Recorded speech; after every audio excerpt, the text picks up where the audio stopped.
রিজিক ও মৃত্যু যা লেখা আছে তাই হবে। মানুষ ভোরবেলা উঠে ভাবে আজ কি পাব না। সে জানে না তার জন্য যা নির্ধারিত হয়েছে সেই মুহূর্তে যখন সে মায়ের গর্ভে ছিল তখনই লেখা হয়ে গেছে।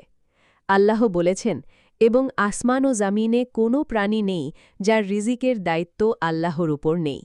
সূরা হুদ আয়াত ৬। রিজিক কখনো কাউকে ছেড়ে যায় না, রিজিকই মানুষকে খুঁজে নেয়। রিজিকের পথ। তুমি দরজা বন্ধ রাখো, রিজিক জানালা দিয়ে আসে। তুমি জানালাও বন্ধ করো, রিজিক ছাদ ফুঁড়ে নামে। কারণ আল্লাহ যা দেওয়ার সিদ্ধান্ত নিয়েছেন কোনো মানুষ, কোনো শয়তান, কোনো পরিস্থিতি তা আটকাতে পারে না। এবং যা দেওয়ার নয় সারা পৃথিবী মিলে চেষ্টা করলেও তা তোমার হাতে পৌঁছাবে না। তাহলে কেন এত উদ্বেগ, কেন এত রাত জেগে দীর্ঘশ্বাস?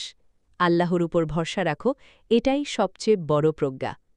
মৃত্যু সত্যিকারের সত্য। মানুষ অনেক কিছু নিয়ে সন্দেহ করে, কিন্তু মৃত্যু নিয়ে কেউ সন্দেহ করে না। ধনী জানে সে মরবে, গরিবও জানে সে মরবে, রাজা জানে সে মরবে, ফকিরও জানে।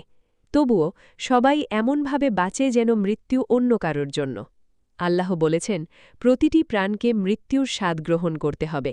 সূরা আলে ইমরান আয়াত ১৮৫। মৃত্যু শাস্তি নয়, মৃত্যু একটি দরজা, এই দুনিয়া থেকে আসল জীবনের দিকে যাওয়ার দরজা। মৃত্যু যখন আসে, মৃত্যু আসে নিঃশব্দে, কোনো আওয়াজ নেই, কোনো সতর্কতা নেই।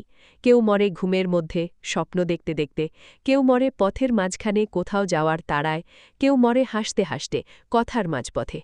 তুমি কখনো জানবে না কোন নিঃশ্বাসটি শেষ নিঃশ্বাস। তাহলে কি এই মুহূর্তে তোমার হৃদয়ে কোনো হিংসা আছে, কোনো অহংকার, কোনো অক্ষমা?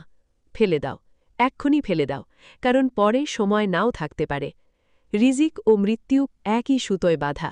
মানুষ যতদিন বাঁচবে ততদিন তার রিজিক আসবে, যেদিন রিজিক শেষ হবে সেদিনই মৃত্যু। একটি পাখি যতক্ষণ উড়ছে বাতাস তাকে ধরে রাখে, যেদিন উড়ার সময় শেষ সেদিন সে মাটিতে ফেরে। তুমিও ফিরবে, আমিও ফিরব। আল্লাহ বলেছেন, নিশ্চয়ই আমরা আল্লাহরই এবং নিশ্চয়ই আমরা তার কাছেই ফিরে যাব। সূরা বাকারা আয়াত ১৫৬। শেষ কথা, প্রস্তুতির কথা। রিজিকের জন্য চেষ্টা করো, কিন্তু আল্লাহর উপর ভরসা রাখো।